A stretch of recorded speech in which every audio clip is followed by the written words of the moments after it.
أعوذ بالله من الشيطان الرجيم بسم الله الرحمن الرحيم الحمد لله رب العالمين نحمده ونستعينه ونستغفره ونستهديه وصلى الله على محمد وآله الطاهرين ولعنة الله على أعدائهم أجمعين أما بعد فقد قال الإمام علي عليه السلام كل يوم لا يعصى الله فيه فهو عید۔ سب سے پہلے ناظرین محترم کی خدمت میں عید سعید فطر کی مبارکباد پیش کرتے ہیں اور ساتھ میں صراط مستقیم چینل کے اراکین اور ممبران کی خدمت میں ممنون و مشکور ہیں کہ انہوں نے ہمیں یہ موقع فراہم کیا کہ عید سعید فطر کے موقع پر عید کی مناسبت سے کچھ اہم گفتگو ناظرین کی خدمت میں پیش کریں۔ یہ عید حقیقت میں روزے داروں کے لیے ایک تحفہ الہی ہے جو ایک عظیم اور بابرکت مہینے کے بعد ہمارے درمیان آ رہی ہے۔ اس لیے شاید یہ سوال کرنا بیجا نہ ہو کہ اس عید اسلامی کو جو ایک عظیم اور بابرکت مہینے کے بعد آ رہی ہے اسے کس طرح منایا جائے، یا اس عید سعید فطر کی نسبت ہماری اور آپ کی ذمہ داری کیا ہے۔ اگر شوال المکرم کی پہلی تاریخ عید کا دن ہے، ہمارے لیے خوشی کا دن ہے، تو دوسری طرف ہم اس چیز سے غافل نہ ہو جائیں کہ ہم اس عظیم اور بابرکت بافضیلت مہینے سے محروم ہو رہے ہیں، جس مہینے کی فضیلت کا یہ عالم کہ جو مہینہ عند اللہ اشہر الشہور، جو مہینہ عند اللہ افضل الشہور، جس کے ایام افضل الایام تھے، جس کی راتیں اور اوقات افضل اللیالی افضل الساعات تھے۔ یہ سب کے علاوہ آپ توجہ کیجئے کہ یہ وہ مہینہ تھا کہ جس میں دعیتم فیہ الی ضیافت اللہ، جس میں ہم عید کی خوشی منانے کے توسل سے عید کے خوشی منانے اور عید کے انتظار میں اتنا محو نہ ہو جائیں کہ بھول جائیں، فراموش کر جائیں کہ ہم اس مہینے سے دور ہو رہے ہیں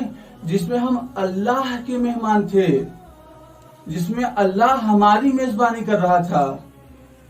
ہم انسانوں کی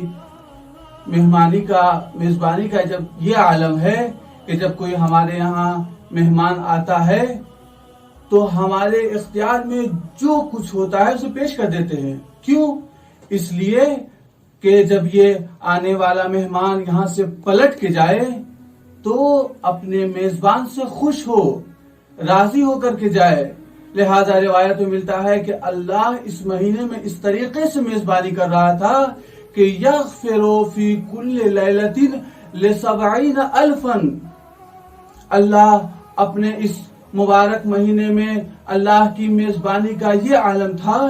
کہ اپنے گناہگار بندوں کو اپنی میزبانی میں 70,000 گناہگار بندوں کو معاف کر رہا تھا۔ اور پھر روایت کا ادامہ ملتا ہے کہ اللہ تبارک و تعالی ان ایام میں، انہی آخری ایام میں کہ ماہ مبارک رمضان کی آخری شب آخری رات میں ملتا ہے کہ اللہ اتنے افراد کو معاف کرتا ہے، اتنے گناہگاروں کو معاف کرتا ہے جتنا اس نے رمضان کی پہلی تاریخ سے لے کر آخر تک معاف کیا ہو۔ لہٰذا اپنے محترم ناظرین کی خدمت میں اور خود اپنے لیے ہم یہ عرض کرنا چاہیں گے کہ ہماری پہلی ذمہ داری یہ ہے کہ ہم عید کی خوشی منانے کے ساتھ ساتھ اس چیز کی دعا کریں کہ اے میرے اللہ اجعلنی مرحوما ولا تجعلنی محروما، اے میرے اللہ ہمیں ان افراد میں قرار دینا جن پر تیری رحمتیں نازل ہوئی ہوں، جن پر تیری برکتیں شامل ہوئی ہوں، ولا تجعلنی محروما، اور ان میں سے قرار نہ دینا جو تیری رحمت اور تیری برکت سے محروم رہ گئے ہوں۔ اے میرے پالنے والے اعوذ بک ان یطلع فجر هذه الليلة الا قد غفرت لي، صادق آل محمد امام صادق علیہ الصلوۃ والسلام فرماتے ہیں اے میرے چاہنے والو، دیکھو تمہاری حقیقی عید اسی وقت ہوگی جب تم پروردگار کی بارگاہ میں اس طرح سے دعا کرو۔ کیسے؟ امام فرماتے ہیں کہ پروردگار کی بارگاہ میں اس طریقے سے دعا کرو کہ اے میرے اللہ، تو ہمارے لیے عید کے دن کے سورج کو طلوع نہ کرنا۔ کب تک؟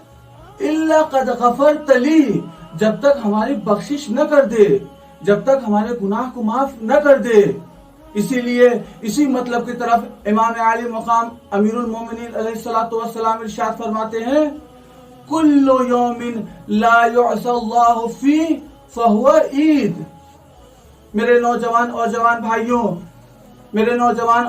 جوان بھائیوں، ہم پورے سال امام کی اس روایت کے ذیل میں پورے سال عید منا بھی سکتے ہیں اور اپنے لیے عید بنا بھی سکتے ہیں، بس شرط اتنی سی ہے کہ ہم اس دن کوئی نافرمانی خدا کو انجام نہ دیں۔ اب اگر ہم اس دن، جس دن کی نماز کے قنوت میں ہم یہ پڑھتے ہیں ھذا الیوم الذی جعلتہ للمسلمین عیدا، جس دن کو اللہ تبارک و تعالی نے تمام عالم اسلام کے لیے عید کا دن قرار دیا ہو، اس دن اگر ہم میں سے کوئی نعوذ باللہ گناہ میں مرتکب ہو جائے، نافرمانی خدا کو انجام دے دے، اور نافرمانی خدا کو انجام دینے کے بعد مثلا وہ نئے لباس پہنے، نماز بھی پڑھے، فطرے کو بھی ادا کر دے، تو شاید یہ کہنا غلط نہ ہو کہ اس نے رسومات عید کو تو ادا کر دیا ہے، لیکن جو حق تھا، جو اس عید کا ہم سے تقاضا تھا،